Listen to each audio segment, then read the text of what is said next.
जो सबसे ज्यादा इंडिया में प्रॉब्लम आ रहे हैं, उस सब प्रॉब्लम्स को हम लोग पूरा एड्रेस कर रहे हैं। ऑल ओवर इंडिया में जो प्रॉब्लम हो रही है उसके ऊपर हम आज बात करने वाले हैं कि आपका रिश्ता जो है वो काम क्यों नहीं कर रहा है। ठीक है, तो देखिए सबसे इंपॉर्टेंट बात यह है कि रिश्तों में विश्वास खो देना हमारे लिए कितना आसान है। हम में से कई लोगों ने इसे कई बार छोड़ने के बारे में सोचा है। जब रिश्तों में प्रॉब्लम आती है सोचते हैं अरे यार हम डिवोर्स ले लेते हैं या हम अपने पार्टनर को छोड़ देते हैं। ठीक है, लोग आपको बताएंगे जब आप घोड़े से गिर जाते हैं तो आपको वापस आना पड़ता है। ठीक है, जब बशर्ते आपने ये निष्कर्ष नहीं निकाला हो कि आप उस भयानक घोड़े पर सवार भी नहीं होना चाहते थे। रिश्ते जो है घोड़ों की तरह हो सकते हैं। कुछ लोग सोचते हैं कि ये सुंदर उल्लेखनीय मजबूत और शिष्ट जीव हैं, दूसरों को लगता है कि वे बदबूदार मूर्ख जंगली और वास्तव में उनकी जीवन के लिए सब कुछ महत्वपूर्ण नहीं। जिस तरह से घोड़े पर से कोई गिर गया तो उसको खराब बोल देता है, इस तरह से रिश्ते में भी जब लोग थोड़ा सा धोखा खाते हैं, थोड़ा सा प्रॉब्लम होता है, तो उसको इस तरह से देखते हैं कि हम इस रिश्ते से बाहर निकल जाए। ये बहुत आसान होता है। ठीक है, रिश्तों को देखने के कई तरीके हैं। उसका की पॉइंट क्या है कि जब रिश्ते जो है वो खराब हो जाते हैं, जब काम नहीं करते हैं, तो हमको आत्म परीक्षण करने की जरूरत है। को आत्म परीक्षण में खुद को खोजना होगा कि गलती मेरे पार्टनर पे ना ढूंढ के मेरे में क्या गलती है, वो ढूंढना पड़ेगा। लेकिन प्रॉब्लम क्या होता है, हम हमेशा जब रिश्ते में प्रॉब्लम आती है तो हम अपने पार्टनर पे गलतियां ढूंढना चालू करते हैं कि क्यों ये रिश्ता खराब रहा, मेरा पार्टनर क्या गलत कर रहा है, क्या सही कर रहा है, क्या चीजें मेरे को ठीक नहीं लग रही। हाँ, कई बार ऐसा होता है कि जब गलती हमारी नहीं होती है, गलती उसकी होती है। हालांकि कई बार ऐसा होता है कि गलती किसी की भी हो, यह जांचने का समय है कि यह काम क्यों नहीं कर रहा। आपका रिश्ता अगर काम नहीं कर रहा है ना, आपका रिश्ता अगर सही नहीं है, तो ये कोई फर्क ही नहीं पड़ता है कि रिश्ता क्यों खराब हुआ, किसके वजह से खराब हुआ, ये कोई सवाल नहीं है। सवाल ये है कि ये रिश्ता काम क्यों नहीं कर रहा। इंपॉर्टेंट क्या है कि जब रिश्ता हमने बनाया, कुछ सोच के, कुछ पॉइंट्स देख के, 2 महीना, 4 महीना, 6 महीना, 1 साल हम ठीक थे, तो ये 6 महीने के बाद, 1 साल के बाद क्या ऐसी चीजें आ गई कि ये रिश्ता काम नहीं कर रहा है, या इस रिश्ते में जो मैं सोच रहा हूँ उस हिसाब से वर्कआउट नहीं हो रहा है, तो किसकी गलती है, ये ढूंढना काम नहीं। ये रिश्ता कैसे फिर से ठीक हो जाए, ये ढूंढना आपका काम। अगर आप ये ढूंढते रहोगे गलती किसकी है, आपको किसी की नहीं मिलेगी। आपको हमेशा अपने पार्टनर की मिलेगी, अपनी तो मिलेगी नहीं। कितना भी आप ढूंढ लो, आपको आपकी गलती नहीं मिल सकती, और ये किसी को नहीं मिलती। अगर ये मिल जाए ना, तो ये सब प्रॉब्लम आएंगे। देखो सबसे बड़ी इंपॉर्टेंट बात है कि आपको पता ही नहीं है कि आपको कब चुप रहना है। देखा, भगवान ने मुंह एक ही दिया है और कान दो दिए। इसका मतलब क्या है, ज्यादा सुनना है, कम बोलना है। लेकिन हम करते क्या है, कम सुनते हैं, ज्यादा बोलते हैं। सबसे बड़ा प्रॉब्लम हमारे रिलेशनशिप में यही है कि हम जो बोलते हैं ना वो ज्यादा बोलते हैं, और जो हम सुनते हैं वो कम सुनते हैं। जब आप कम सुनोगे और ज्यादा बोलोगे ना, तो दिक्कत तो होने वाली है। ठीक है, एक समय ऐसा आता है जब अपनी बात रखना हानिकारक हो जाता है। ऐसे समय होते हैं जब आप शक्तिशाली तरीके से वाक्य समाप्त कर सकते हैं, लेकिन अपना मुंह न बंद करके सब खराब कर देते हैं। आपको वहां पे कुछ तो बोलना था, आपको कुछ और मैसेज देना था, लेकिन आपने इस टोन में बात किया, ऐसे कम्युनिकेट किया ना कि सामने वाला कुछ अलग ही समझ लिया। इससे बेटर था कि आप चुप रहते थे, लेकिन आपने क्या किया, आपने बोल के उस रिश्ते को खराब कर दिया। सबसे इंपॉर्टेंट है कि आपको ये नहीं पता है कि कब चुप रहना है। अगर जिस दिन आपको ये सही तरह से पता चल जाएगा कि कब चुप रहना है ना, आपका रिश्ता ठीक हो जाएगा।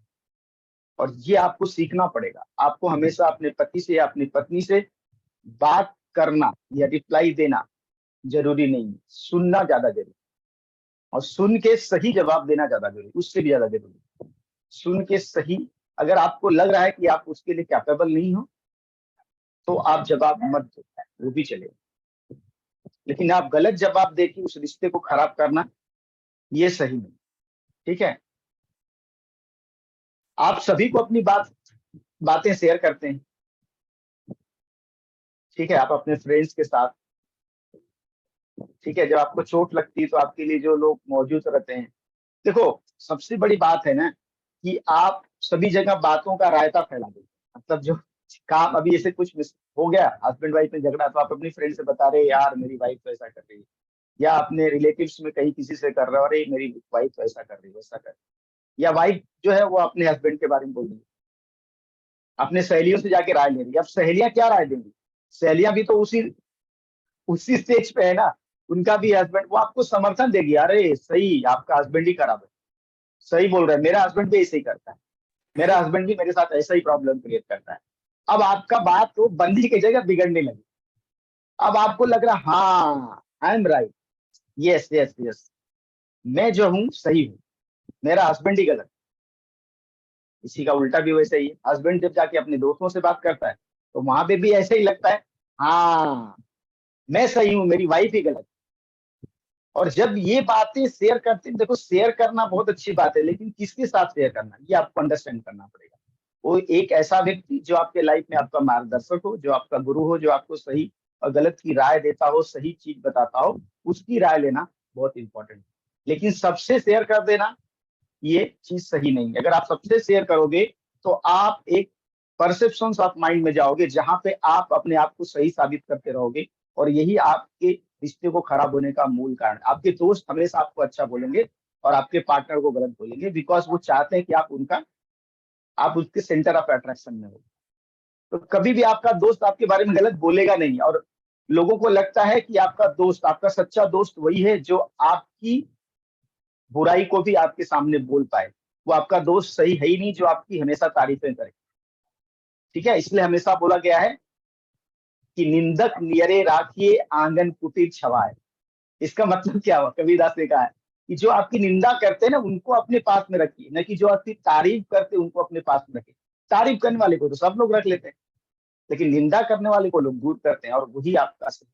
तो आपको किसके साथ बात शेयर करना है ना, ये बहुत आपको अंडरस्टैंड करना पड़ेगा। किसी के साथ भी बात को अपने शेयर नहीं करना। अपने पति पत्नी के रिश्ते को जो भी प्रॉब्लम आ रही है ना, उसको किसी के साथ भी शेयर करना आपको खतरे से खाली नहीं होगा।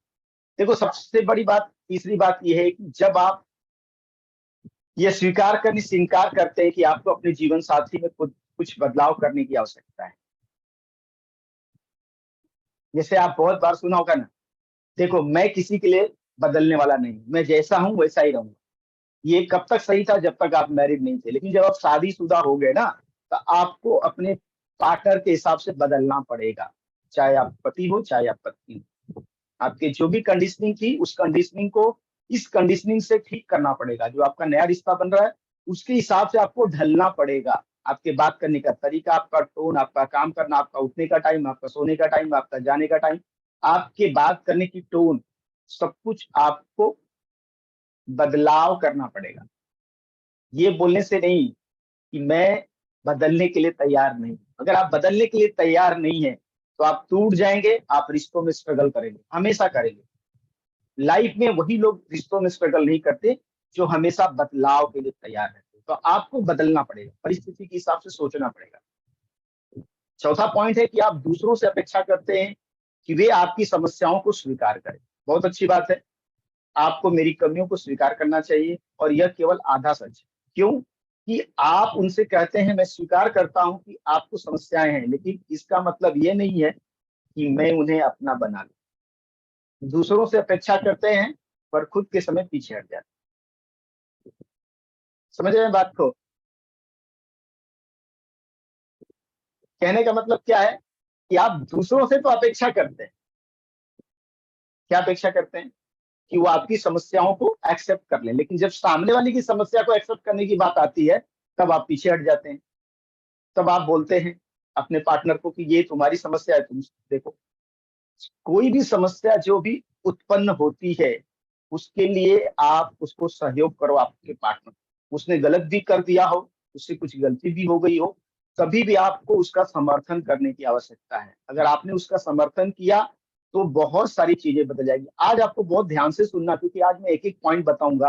ये 38 में से 4 से 5 पॉइंट आपकी लाइफ में बहुत बड़ा काम करेंगे। सबके सब हर व्यक्ति के लिए अलग अलग हो सकता है, बट हर व्यक्ति इससे कनेक्ट करेगा। मैं आप दावे के साथ बोल रहा हूँ कि जो भी समस्याएं मैं बता रहा हूँ इसमें से कुछ न कुछ समस्याएं आपके साथ जरूर रही होंगी। तो आप ध्यान से इसको सुनना, नोट भी बना सकते हैं आप, ध्यान से सुनते रहो। आपको बहुत सारी चीजें, आपकी गलती का एहसास आज होगा कि आपका रिश्ता जिस हिसाब से चलना चाहिए उस हिसाब से नहीं चल रहा है। क्यों नहीं चल रहा है, उसमें से कुछ न कुछ कारण है। ठीक है, अगर आप वीडियो पे आओगे तो बहुत बेटर है कि वीडियो में रहोगे तो मैं थोड़ा नहीं तो मैं ये स्क्रीन से बात करता हुआ दिखूंगा खाली। स्क्रीन से बात करना मुझे पसंद नहीं आता, नहीं तो मैं वीडियो ऐसे ही बना के सब डालता था। अगर आप लोग वीडियो पे आओगे, अगर आप रियल में करते हैं तो वीडियो पे आ जाइए, ठीक है, तो थोड़ा अच्छा लगेगा। इसके बाद हम पांचवा पॉइंट बात करते हैं। देखिए, आपको आपको बहुत सारी चीजों में ना अंडरस्टैंड करने की जरूरत है। अगर आप शांति से बैठ के सोचेंगे भी ना, तो भी आपके रिश्ते में आप बहुत कुछ अच्छा करेंगे। ठीक है, क्या करना है आपको? आपको ध्यान से समझना है। आप कहते हैं कि आप जानते हैं कि आप क्या चाहते हैं। आप कहते हैं कि आप जानते हैं कि आप क्या नहीं चाहते हैं, पर कई बार आप दोनों में फर्क ही नहीं करते हैं। ठीक है, मानो कुछ भी चलता है। आप यह दावा नहीं कर सकते हैं कि आप एक चीज पर टिके रहेंगे और फिर अगले पल पर बदल जाएंगे। आपको, बहुत सारे लोग को यही नहीं पता है कि मैं क्या चाहता हूं, क्या नहीं चाहता हूं लाइफ में। आप अपने रिश्तों से क्या चाहते हैं? आप जब अपने पार्टनर को मैरिज करते हैं तो उससे क्या चाहते हैं, एक पेपर पे लिख लें। और आप क्या नहीं चाहते हैं उसको भी लिख लें। और वर्कआउट किसके ऊपर करें? क्योंकि आप क्या नहीं चाहते ना, वही चीज बार बार आप रिपीट करते हैं। आप लाइफ में क्या नहीं चाहते वही बार बार अपने पार्टनर पे देखते रहते हैं, और इसकी वजह से वही आपको मिलता है जिसपे आपका ध्यान होता है। आपका ध्यान निगेटिव पे होता है, इसलिए आपको निगेटिव मिलते रहता है। आपका ध्यान पॉजिटिव पे होना चाहिए। आप क्या चाहते हैं? क्या आपकी बीवी चिल्लाती है तो आप चाहते हैं रोज चिल्लाए आप पे? नहीं, आप नहीं चाहते। तो ऐसा बोलिए कि मेरी बीवी बहुत अच्छी है। ठीक है, कि आपका पति आपकी बात नहीं सुनता है तो आप क्या चाहती हैं कि आपका पति आपकी बात नहीं सुने? आप चाहती हैं कि सुने। तो ध्यान आपका कहाँ होना चाहिए कि मेरा पति मेरी सब बात मानता है। जब इस फ्रेम ऑफ माइंड में आप जाएंगे ना, तब चीजें बदलती हुई दिखेंगी। हमारे लाइफ में बहुत सारी चीजों को ना, नेगेटिव चीजों को हम खुद क्रिएट करते हैं। उस बीज को डालते हैं, उस डाउट के, शंका के बीज को डालते हैं और उसको बड़ा करके एक पेड़ बना देते हैं। अगर इसी तरह आप होप्स के, आशाओं के, आपके ड्रीम्स के, आपके गोल्स के बीज डालोगे और उसको बड़ा बनाओगे ना, वो बड़ा बनेगा तो आपको मजा आएगा। लेकिन नेगेटिव चीज को अगर आप बड़ा बनाएंगे, क्योंकि आपका मूड स्विंग्स हो रहा है, आप कोई एक बात पे टिके नहीं रहते। जब तक आप पॉजिटिव के लिए हमेशा, हाँ नेगेटिव होगा, हमेशा आप पॉजिटिव नहीं रह सकते, लेकिन जैसे ही थोड़ा सा आपको एहसास हुआ, फिर से आप पॉजिटिव। ठीक है। छठवां पॉइंट है कि आप पावर स्ट्रगल फेज में हैं क्या? पावर स्ट्रगल एक ऐसा फेज है जब पति पत्नी के बीच में सब अच्छाइयों को देखने के बाद उनकी बुराइयां दिखने ज्यादा लगती हैं। वो एक ऐसा स्टेज है जिसको हम बोलते हैं पावर स्ट्रगल स्टेज, जहां पे आपको उसके व्यवहार में, उसके बात करने के तरीके में, उसके माँ बाप में, अपने पार्टनर की हर एक चीजों में आपको निगेटिव दिखना चालू हो जाएगा। और ये एक ऐसा फेज है जो कि हर कपल्स के लाइफ में आता ही आता है। आपको इस फेज से गुजरना ही पड़ेगा। ठीक है, ये फेज आपके लाइफ में आने वाला है, बट उसको आप किस तरह से उस स्ट्रगल को फेस करते हो, ये सबसे इंपॉर्टेंट बात है। अगर इस फेज में आपके पास कोई अच्छा काउंसलर नहीं है, कोई अच्छा समझाने वाला नहीं है, तो आप बहुत स्ट्रगल करोगे। शायद आपका रिश्ता आने वाले टाइम में टूट भी सकता है। अगर आप इस संघर्ष से, पावर स्ट्रगल फेज से बाहर नहीं निकल पाए, तो आपका रिश्ता टूट सकता है, और ये कई महीनों तक, कई वर्षों तक रह सकता है। पावर स्ट्रगल स्टेज, जिसमें आपको हमेशा अपने पार्टनर से आपको प्रतिस्पर्धा होगी। आपके पार्टनर हमेशा गलतियां दिखेंगी, और आप ऐसा महसूस करोगे कि मैं इस व्यक्ति से कब छुटकारा ले लूं, इस व्यक्ति से कब मैं डिवोर्स ले लूं, और ये आएगा। ठीक है, आप जब आपका पार्टनर आपको गाली दे रहा है और आप भी उसको गाली दे रहे हैं, आपका पार्टनर आपको कुछ कर रहा है। अभी जैसे एक सिंपल एग्जांपल लेते हैं, जैसे एक पति पत्नी है, कोई बात हो गई, बहस हो गई, और पत्नी अपने मायके में रह रही है, पति अपने घर पे रह रहा है, और वो बार बार, उसके एक बच्चा है कोई भी, ठीक है, दोनों के एक बच्चे हैं। अब पति जो है पत्नी से तो बात नहीं कर रहा है, लेकिन उसका मन कर रहा है कि मैं अपने बच्चे से बात करूं। और पत्नी क्या कर रही है? पत्नी सोच रही है कि मैं क्यों बात कराऊं, वो तो मेरे से बात ही नहीं कर रहा, तो मैं बच्चे से क्यों बात कराऊं। ये गलत है। ठीक है, क्योंकि वो बच्चा आपने पैदा किया, आप पत्नी हो गए, लेकिन वो बच्चा पैदा करने में आपके पति का भी उतना योगदान है जितना आपका है। दोनों का बच्चा, आपका खाली अकेले का दावा उस पर नहीं हो सकता है, दोनों का है। तो उससे बात करना, आपसे न बात करना, वो आपकी पर्सनल लड़ाई। इसके लिए बच्चे को बीच में परेशान मत होने दो कि नहीं, मेरे से बात नहीं हो रही तो मैं बच्चे से भी बात नहीं करने दूंगी। This is too wrong. ठीक है, ये पावर स्ट्रगल स्टेज में इतना हम निगेटिव हो जाते हैं ना कि सामने वाले को हम समझ ही नहीं पाते हैं कि कभी वो मेरा पति भी था, आज मेरे से बात नहीं कर रहा तो मेरा पति नहीं। ऐसा नहीं है। जब वो आपके साथ गलत कर रहा है ना, तब आप उसके साथ कितना अच्छा कर सकते हो, तब आपके और उसके बीच में फर्क होगा। अगर वो गलत कर रहा है और आप भी गलत कर रहे हो, तो उसके और आप में कोई फर्क ही नहीं, कभी भी ये रिश्ता ठीक नहीं होगा। अगर ये रिश्ते को आप ठीक करना चाहते हैं, उसकी गलतियों के बावजूद आप ठीक रहो। कितने लोग ऐसा करना चाहते हैं और कितने लोग ऐसा करते हैं? अगर ऐसा हुआ तो अपने पार्टनर के साथ चैट बॉक्स में डालें। मैक्सिमम कपल्स इसका उल्टा करते हैं और फिर वो रिश्तों को में तनाव बढ़ते जाता है। सही में बोल रहा हूँ? क्या लग रहा है, सही बात है? तो पावर स्ट्रगल स्टेज में ये बहुत बड़ी प्रॉब्लम है कि आपको अपने पार्टनर हमेशा गलतियां दी, और ये सबके लाइफ में आना ही है। एक ऐसा डार्क फेज है रिलेशनशिप का, जो कि इस फेज से आपको गुजरना ही पड़ेगा। भले आपके रिश्ते 25 साल हो गए, 20 साल हो गए, 10 साल हो गए, कब आएगा ये डिपेंड करता है कि आपका स्टार्टिंग ऑफ द पॉइंट में आपके रिश्ते कितने बढ़िया हैं, कितने सही हैं, कैसे आप उसको खाद पानी हवा सब दे रहे हो। नहीं तो रिश्ते भी पौधों की तरह से मुरझा जाते हैं, जब तक उनको खाद पानी नहीं मिलेगा आने वाले टाइम में फिर वो मुरझा जाए। तो रिश्ते इसी तरह से चलते हैं। ठीक है, सब लोगों ने ओके, वेरी गुड, काफी लोग ने चैट बॉक्स में बोला ये सही बात है। ख्याति जी, वैशाली नायक, ये सब लोग एग्रीड हैं। गुड। तो 7वां पॉइंट है कि आप बहुत अधिक निर्णायक। आपने जो आदर्श रखे थे वो व्यक्ति आपको नहीं मिला। अब आपका एक था माइंडसेट कि मुझे ऐसा पति चाहिए या मुझे ऐसी पत्नी चाहिए,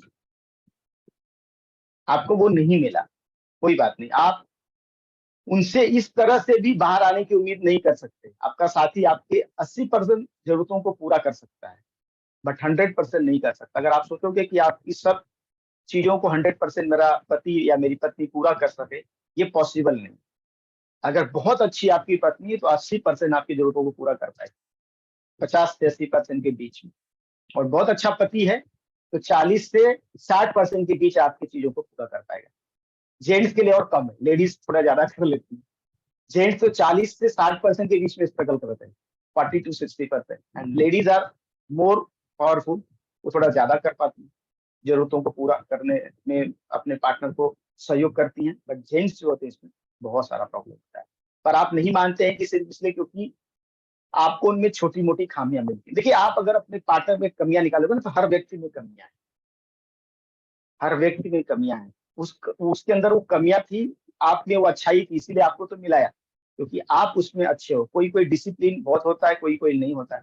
कोई कोई चीजों को बहुत अच्छे से रख लेता है, कोई कोई लापरवाह होता है, इसलिए तो दोनों का जोड़ा बना। तो आप सामने वाले को कंप्लीट करो, ना कि कॉम्पीट करो। आपको सामने वाले को कंप्लीट करना है, उसमें जो कमियां वो आप पूरी कर लो, आप में जो कमियां वो पूरी कर ले। ये ना कि एक दूसरे से लड़ाइयां करते रहो, तुम तो ये सही नहीं रखते हो, तुम ये नहीं बराबर हो, तुम टाइम पे ध्यान नहीं रखते हो। तो वो कुछ चीजों में ठीक है, कुछ चीजों में खराब है। आप कुछ चीजों में बढ़िया है तो आप उसको बैलेंस करिए। दोनों का पार्टनरशिप है, हस्बैंड वाइफ दोनों की जिम्मेदारी है लाइफ को करनी। ठीक है, जैसे बहुत बार लेडीज हाउस वाइफ होती है तो क्या घर नहीं चलता है, हस्बैंड ही कमाता है तो भी चलता है। आज तो बहुत सारे लोग दोनों वर्किंग है, तो गुड, अच्छी बात है। दोनों वर्किंग है तो भी आपका डिसीजन जो है ना, आपका हस्बैंड लेना चाहिए आपके घर पे। आप बोलेंगे ऐसा क्यों सर? ये करेंगे तो आपको बहुत सारा फायदा होगा। आप अपने राय दे सकते हैं, बट एक ही जन को डिसीजन लेने दीजिए। अगर आप ज्यादा लोग डिसीजन लेने के लिए बोलते हैं ना, एक घर में 2 मालिक बन जाए, एक घर में 4 मालिक बन जाए, तो बहुत दिक्कत हो जाएगा। एक ही जन को डिसीजन मेकिंग में रहने दीजिए। ठीक है, आपका संगत जो है मायने रखता है। आप जिन लोगों के एसोसिएशन में रहते हैं ना, उसी तरह से बनते हैं। आपको अपने जीवन में पॉजिटिव लोगों के साथ रहना बहुत इंपॉर्टेंट है। देखिए, आप जब शादीशुदा हैं तो ऐसे लोगों के साथ न रहो जिनका बार बार डिवोर्स हुआ है। मैक्सिमम लोग ऐसे हैं जिन सब डिवोर्सी लोग हैं, उनके बीच में आप उनके साथ रहोगे, वो अपने पार्टनर का बुराइयां ही बताते रहेंगे, फिर आपके साथ भी वो नहीं हुआ है, होने लगेगा। या आप ऐसे लोगों के साथ रहोगे जो अपने पार्टनर का हमेशा कंप्लेन ही करते रहते हैं, टूटने वाली शादी टूटी नहीं, तो भी आपके साथ भी वो चीज होने लगी। तो जिस तरह के नेटवर्क में आप रहोगे, जैसे लोगों के साथ आप रहोगे, उस तरह का माहौल आपके साथ क्रिएट होगा।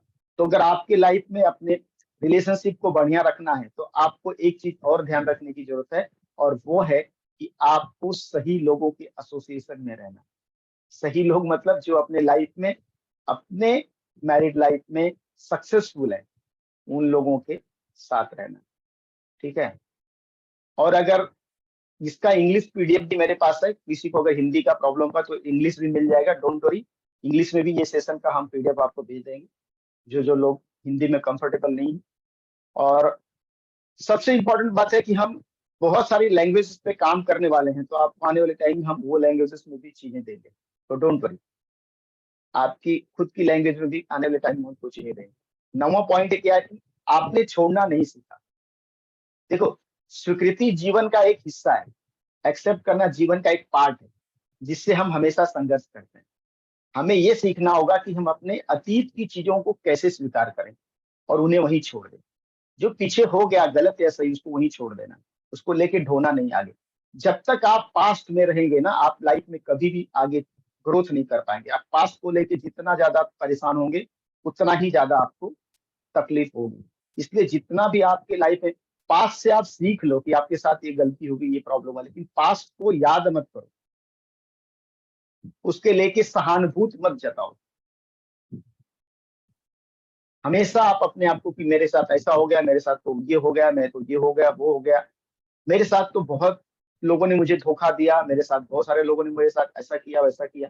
अगर आप हमेशा उसका डिस्कस करते रहोगे ना, तो आपको आने वाले टाइम में भी वैसे संघर्ष देखने को मिल सकते हैं।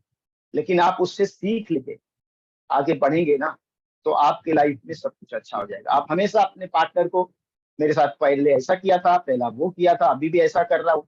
अभी भी क्यों कर रहा है? क्योंकि आप रोज वही बोल रहे हो ना, तो करेगा वो। आपको लाइफ में बोलना है सब कुछ अच्छा हो रहा है, तो ही अच्छा मिलेगा। जब तक आप बोलते रहोगे कि आपके साथ सब गलत हो रहा है, तो आपको मिलेगा गलत ही मिलेगा। आप अभी भी आप अपने आप को चेंज ही नहीं कर रहे हो, अभी भी आप संघर्ष के मूड में पड़े हो, आपको अभी भी ट्रेनिंग मिल रही, तभी भी आप वही चीज बोल रहे हो, वही चीज कर रहे हो। कैसे होगा? How is it possible? आपको बदलना पड़ेगा, चेंज होना पड़ेगा। आपको छोड़ना नहीं सीखा आपने। आपने क्या किया? पास्ट को नहीं छोड़ा, तो क्या होगा? उसी तरह से फ्यूचर भी बनेगा, प्रेजेंट भी उसी तरह होगा, फ्यूचर भी उसी तरह बनेगा। बिकॉज आप जो पास्ट में गलतियां कर रहे थे, वही आज भी कर रहे हो। गालियां दे रहे थे, अभी भी दे रहे हो। सामने वाला बोल रहा था, आप अभी भी वैसे उसको रिप्लाई कर रहे हो। हमने बोला सुनो ज्यादा, दो कान दिया है, जैसे कम बोलो, लेकिन आप ज्यादा बोल रहे हो, कम सुन रहे हो। जो लोग कम बोलते हैं और ज्यादा सुनते हैं, वो लाइफ के हर एक पार्ट में सक्सेसफुल होते हैं। डॉक्टर के पास जाओ, पेशेंट ज्यादा बोलता है कि डॉक्टर ज्यादा बोलता है? पेशेंट ज्यादा बोलता है, उसकी प्रॉब्लम होती है। डॉक्टर सुनता है, हाँ ओके ओके, बस बीच में पूछेगा हाँ कब से हुआ है, फिर वो बोलेगा 5 मिनट 10 मिनट। अच्छा कैसा फील हो रहा है, बस इतना ही पूछेगा डॉक्टर। ठीक है।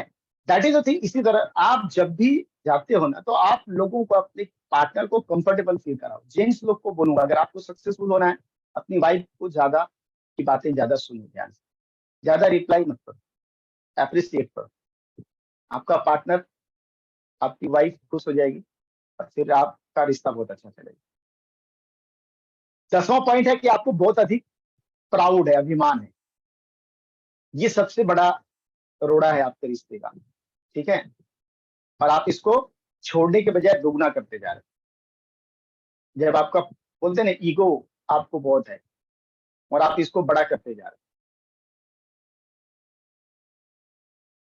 हैं। जब आप ये सोचते हैं कि और लोग आपको कैसे देखते हैं, बजाय कि आप कैसा महसूस कर रहे हैं, तो आप हार जाते हैं। इसलिए आप अपने ईगो को, आपको छोड़ना पड़ेगा। अगर आपको बहुत अधिक अभिमान है, तो आपके रिश्ते में आप बहुत स्ट्रगल करोगे। अभिमान होना सबसे बड़ा प्रॉब्लम है रिश्ते को खराब करने का। ठीक है।